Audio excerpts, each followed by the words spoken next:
এবার ভগবতের কথায় চিন্তার ভাঁজ মোদি শাহের। বিজেপিকে হিন্দুত্ব নিয়ে দিলেন খোঁচা, দিলেন সহাবস্থানের নজির তৈরির ডাক। তিনি বলেন, রাম মন্দির নির্মাণের পর কেউ কেউ নিজেদের হিন্দুত্ববাদী নেতা ভাবছেন। তিনি সতর্ক করে বলেছেন, অযোধ্যায় রাম মন্দির হিন্দুদের জন্য একটি বিশ্বাসের বিষয়। বিশ্বগুরু ভারত বিষয়ে তার ভাষণে তিনি এই বক্তব্যগুলো উল্লেখ করেন। আরএসএস চিফ মোহন ভাগবত বলেন, মন্দির মসজিদ নিয়ে রাজনীতি করবেন না। ভাগবত বলেছেন যে শুধুমাত্র চরম ঘৃণা, বিদ্বেষ, শত্রুতার এর কারণে প্রতিদিন এই ধরনের নতুন সমস্যা উত্থাপন করা অগ্রহণযোগ্য এবং সন্দেহ। তার মন্তব্য, উপাসনা স্থান আইন নিয়ে বিতর্কের মধ্যে চলে এসেছে, যার বৈধতার চ্যালেঞ্জ সুপ্রিম কোর্ট এর সামনে রয়েছে এবং দেশের বিভিন্ন অংশে মসজিদ ও দরগাগুলির সমীক্ষা করার জন্য একটি হইচই হচ্ছে। কার্যত তার কথায় চিন্তায় পড়ে গিয়েছেন প্রধানমন্ত্রী।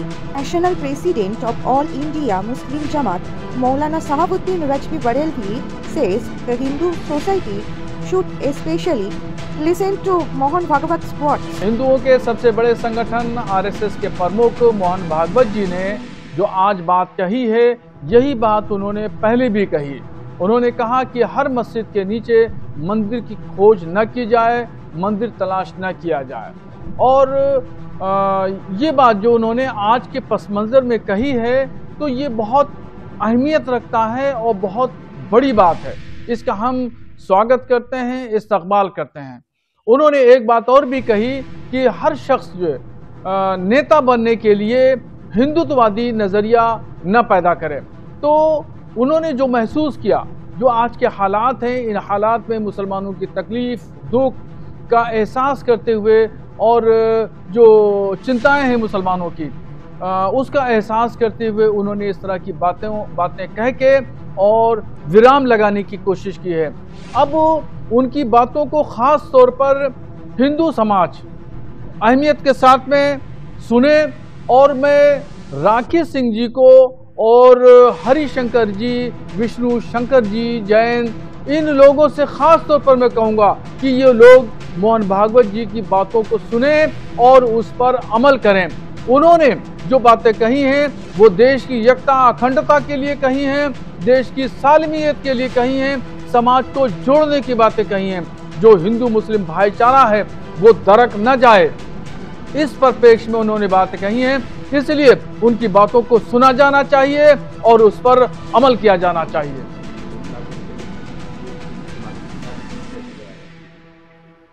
उन्होंने जो बात कही है वो एक बात हिंदुस्तान के तरक्की और विकास के पस मंज़र में कही है। वो किसी मुसलमान के साथ या हिंदू के साथ में नहीं, बल्कि उन्होंने एकदम बिल्कुल दुरुस्त और सही बात कही है। ऐसी बात कही है जिससे देश तरक्की करे और बाहर की दुनिया में और ख़ास तौर पर मुस्लिम दुनिया में जो भारत की हिंदुत्ववादी छवि उभर रही है और उससे जो नुकसान पहुंच रहा है, उस नुकसान को थामने के लिए भारत की छवि धूमिल न हो, भारत की तरक्की हो, आगे बढ़े, इस पर उन्होंने बात कही है। ये बात उनकी सुनी जाने के लायक है और उस पर अमल भी किया जाना चाहिए। मैं मुस्लिम हिंदू भाइयों से मैं ख़ास तौर पर गुजारिश करूँगा कि वो उनकी बातों पर अमल करें और इसमें हिंदू और मुसलमान सभी समुदाय के लोगों की और हमारे भारत की बेहतरी है, अच्छाई है। রিজভি বলেছেন, ভগবত আজ যা বলছেন তা আগেও বলেছেন, প্রতিটি মসজিদের নিচে মন্দির খুঁজতে হবে না। আমরা এই বক্তব্যকে স্বাগত জানাই। ভাগবত বলেন, ভারত এমন একটি দেশ যেখানে বহু ধর্ম ও সম্প্রদায় বহুদিন ধরে মিলেমিশে বাস করছে। তিনি সমাজের ঐক্যের পক্ষে বার্তা দিয়েছেন। অযোধ্যার রাম মন্দির এবং নতুন বিবাদকে সামনে রেখে তিনি বলেছেন, কখনোই তা কাম্য নয়। ভারতের সেই নজির গড়ে তোলা উচিত। বিভিন্ন সম্প্রদায় ও ধর্মের মানুষদের একসাথে পাশাপাশি সহাবস্থান করতে হবে।